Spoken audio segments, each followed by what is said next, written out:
When coding a program, you may find yourself searching for ways to encapsulate programming logic. This means packaging related code, such as constants, variables, and functions, into an existing or new data type. In Swift, this can be achieved using a structure. Over the next few minutes, you'll learn what structures are, how to define them, and how to use them to store values and functionality. Suppose you are creating a repository for all the different dishes on Little Lemon's menu. Instead of having a piece of code here and a piece of code there, you can use a structure to package the related code. A structure, commonly referred to as a struct, is a value type instance that works as a general purpose program block for your code. A value type is an instance that contains a unique copy of its data. When you assign a value type like a structure to a variable or constant, the compiler copies the data as a new copy.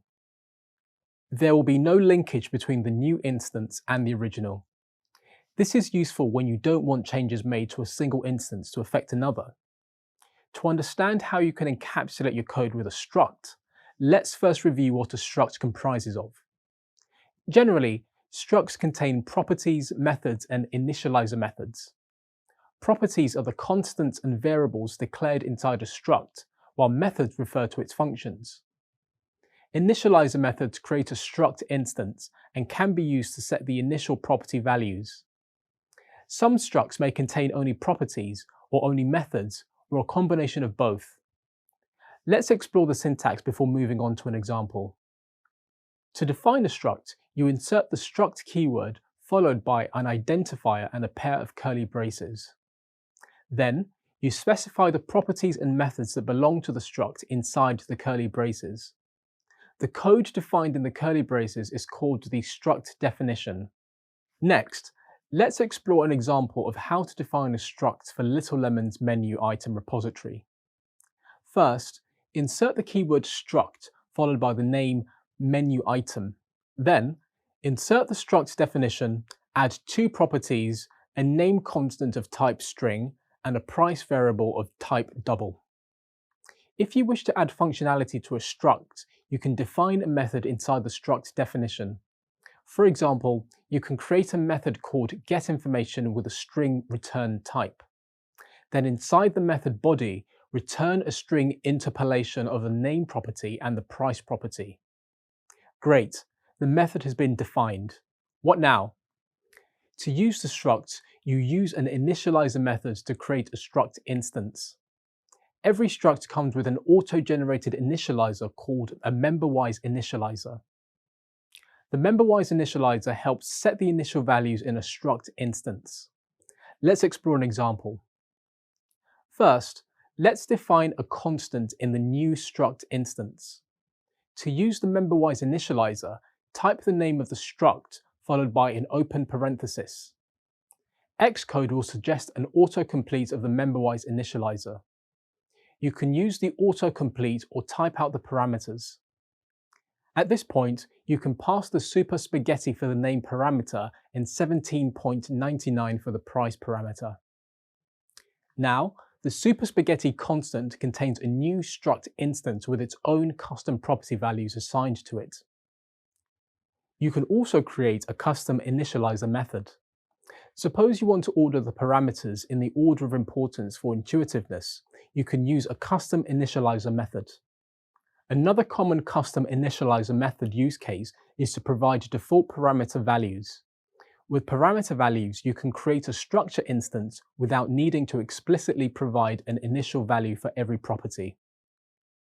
To create a custom initializer method, you insert the keyword init instead of func.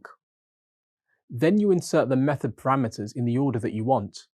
So, to prioritize the price parameter before the name parameter, you insert a price parameter of type double. Then, you insert a name parameter of type string. Next, to refer to the property inside a struct instance, you type self followed by the dot syntax and the property name. Then, you use the assignment operator to assign a property instance to the initializer parameter value. This helps differentiate between the parameter in the initializer method and the instance property. The process of providing a default parameter value in a custom initializer is the same as providing one in a function. For instance, for the price parameter, you can assign the value of 9.99 using the assignment operator, and unknown for the name parameter. Next, let's explore an example of the different ways to create a struct instance with the custom initializer. Suppose you have an unreleased menu item, Affogato, priced menu item, and Super Spaghetti struct instances. For the unreleased menu item, you do not pass in any parameter value and you use both initializer default parameter values. Then, you have Affogato that passes only Affogato in the name parameter. Similarly, with price menu item, you only pass in one parameter value and you set the price to 12.99. And for Super Spaghetti, you utilize both parameter values passing 17.99 for the price parameter and Super Spaghetti for the name parameter. If you print the getInformation method on the struct instances, the console logs unknown 9.99 for the unreleased menu item instance, Affogato 9.99 for the Affogato instance, unknown 12.99 for the priced menu item instance, and Super Spaghetti 17.99 for the Super Spaghetti instance. You've now learned that structures are used to create building blocks for your program's code. You've familiarized yourself with the Swift syntax, and you should now know how structures are defined with properties and methods to store values and functionality. You should also be able to create new instances of a structure using either the default member-wise initializer or your own. Well done.